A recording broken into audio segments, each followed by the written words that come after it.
Hello साथियों, नमस्कार। Welcome to G Chills. मैं हूं वरुण।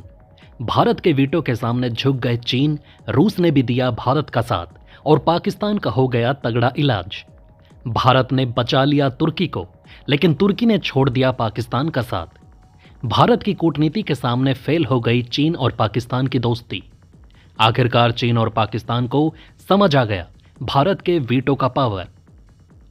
दोस्तों, आप सभी जानते हैं कि इस वक्त चीन के पास यूएनएससी में वीटो पावर है, जिसका इस्तेमाल करके वो पाकिस्तान के आतंकवादियों को बचाता आया है। लेकिन जब भारत ने अपने वीटो पावर का इस्तेमाल किया तो उस वक्त चीन भी पाकिस्तान को बचा नहीं पाया और पाकिस्तान का सत्यानाश हो चुका है। दरअसल भारत के वीटो का ऐसा असर हुआ कि चीन भी झुक गया और रूस ने खुलकर भारत का साथ दिया। पाकिस्तान, जो हमेशा ब्रिक्स में शामिल होने का सपना देख रहा था, भारत की कूटनीति के सामने चारों खाने चित हो गया। भारत ने न सिर्फ पाकिस्तान की एंट्री रोकी, बल्कि तुर्की को भी संभाल लिया। तुर्की, जो कभी पाकिस्तान के साथ कश्मीर पर सुर में सुर मिलाता था, अब भारत के साथ खड़ा है।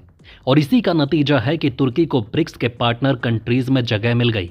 भारत की इस कूटनीति ने न सिर्फ पाकिस्तान बल्कि चीन और रूस की ताकतवर जोड़ी को भी कमजोर कर दिया।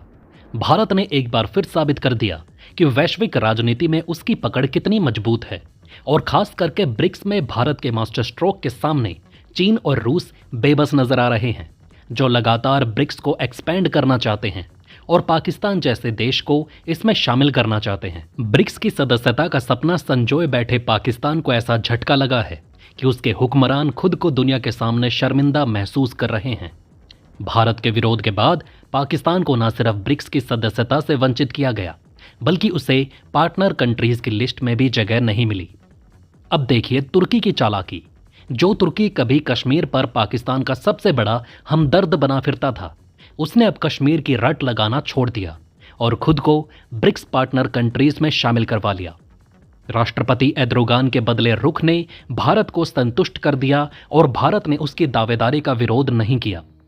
तुर्की ने कूटनीतिक तौर पर खुद को मजबूत किया और ब्रिक्स जैसे वैश्विक मंच पर जगह बना ली। यह पाकिस्तान के लिए सबक है कि सिर्फ धार्मिक और क्षेत्रीय राजनीति के सहारे अंतर्राष्ट्रीय मंचों पर टिकना संभव नहीं। कश्मीर का रोना छोड़कर व्यावहारिक राजनीति ही सफलता की कुंजी है, जैसा तुर्की ने दिखाया। दरअसल बात ऐसी है कि तुर्की ने हाल ही में ब्रिक्स के 13 नए पार्टनर कंट्रीज का ऐलान किया। इसमें Algeria, Belarus, Bolivia, Cuba, Indonesia, Kazakhstan, Malaysia, Thailand, तुर्की, युगांडा, नाइजीरिया, उज्बेकिस्तान और वियतनाम शामिल है। ये सभी 1 जनवरी 2025 से ब्रिक्स के पार्टनर कंट्री बन जाएंगे। अब सवाल है कि पाकिस्तान को झटका क्यों लगा है। पाकिस्तान ने ब्रिक्स में शामिल होने का बड़ा सपना देखा था, लेकिन भारत ने अपने सख्त वीटो से इस सपने को चकनाचूर कर दिया। ब्रिक्स के नियमों के तहत नए सदस्य की एंट्री के लिए सभी मौजूदा सदस्यों को सहमत होना जरूरी है और भारत ने इस कूटनीतिक हथियार का इस्तेमाल करते हुए पाकिस्तान को बाहर का रास्ता दिखा दिया।